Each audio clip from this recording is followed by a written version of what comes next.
Alors ce qu'il y a eu, c'est que vers 20 h, il y a eu ma palefrenière qui m'a rappelé en me disant que le feu était en train de prendre dans la partie fourrage.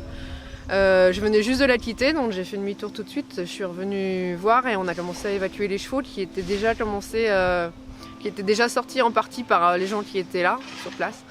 On les a tous mis dans la carrière à l'extérieur et puis ça s'est très vite embrasé. En fait, on n'a pas pu faire grand chose.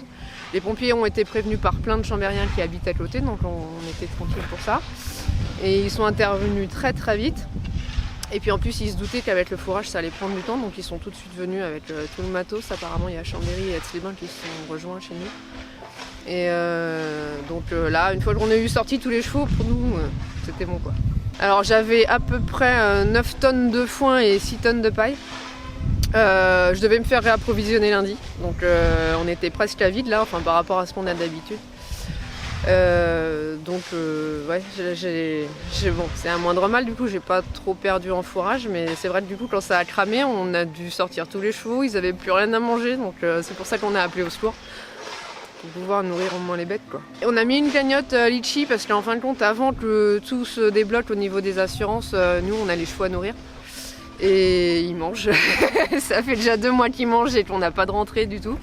Donc c'est vrai que c'était un peu pour pouvoir déjà reloger tous ceux qui étaient dedans qu'on n'a pas pu remettre.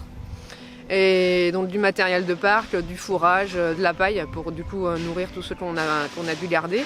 Et puis il y a des gens qui nous ont proposé des pâtures, etc. ou des mises en pension ailleurs, donc pour financer ça en fait. Coup de chance, la mairie est passée, les experts sont passés, ils nous ont estimé à 15 jours ou 3 semaines le délai pour pouvoir remettre en service la structure et que du coup on puisse de nouveau accueillir le public. Donc on va avoir 3 semaines de retard au maximum par rapport à nos collègues qui ont dû ouvrir là. On était déjà tout prêt, on avait déjà balisé les parcours, on avait déjà mis en place nos procédures, on avait envoyé un mail à nos adhérents pour leur dire comment ça allait se passer, qu'ils puissent un peu se rendre compte. Donc pour ça va pas changer. Là, il va falloir que on s'est fait cramer des stocks d'hydroalcoolique, donc on va devoir se réapprovisionner. Mais bon, pour le reste, on était opérationnel, donc il n'y a plus qu'à reprendre le fil une fois que ce sera tout propre.